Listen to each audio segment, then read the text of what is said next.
Shamarra qabuun jira jirtu hordoftoota keenya qabna qaqqeechanii nagaa kootti galanii rabbii haa ga'u. Viidiyoo sun kan daqiiqaa afurii addaan nu jalaa cite jechuudha. Viidiyoo kana daawwadhaa aga xumuraasaa jechuudha.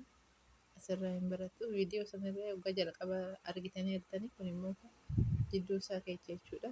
Sun addaan na jalaa cite oduu waan nuun jedhee.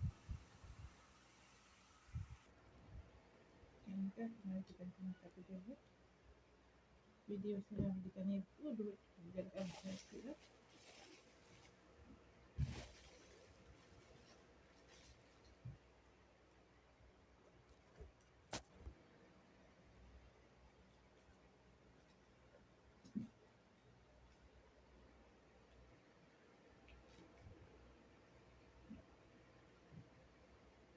Akkuma argitan kana diimaa jira kana.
Kan mormaa kan akka jiru yommuu kan duratti jedhamu jechuudha.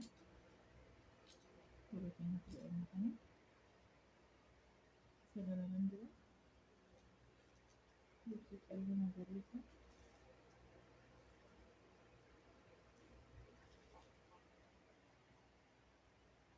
magariisaan dura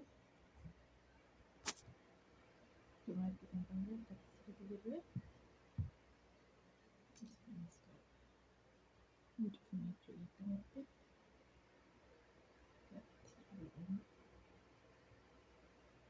bifa galaan jechuudha mucufni jala eegasii keessa kana irratti hin jira jechuudha. Callee sadii kun sadii asii kanatti sadii qaba. Tokko afuriin tokko sadii mul'ani. Akkuma asii kanatti asirratti jirti.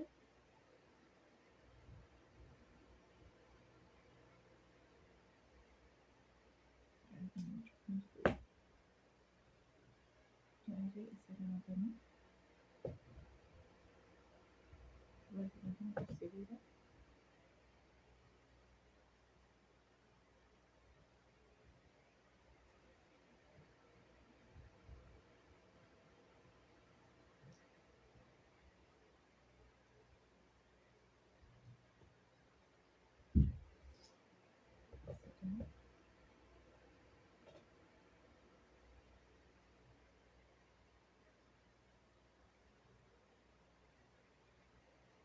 Never deebisan dhufa.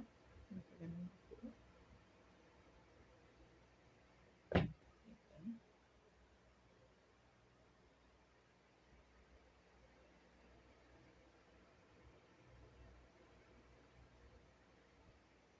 Maddi kan kanatti baay'ee bareeda kan akkasitti jirra. Kanaafuu kan fakkeenyaa jechuudha. Aadaa Arsii inni kun bu'aa muraasaa jechuudha. Nagaa naa ta'a yuutuub keelaaf sheer gochuun dagatina. Viidiyoo biraatiin akka walitti deebinutti nagaa naa ta'a. Kina wala kanatti xumurame jechuudha. Kan biraa kana kan mormaa kan addaati inni kun kan addaati inni kun kan mormaa jechuudha.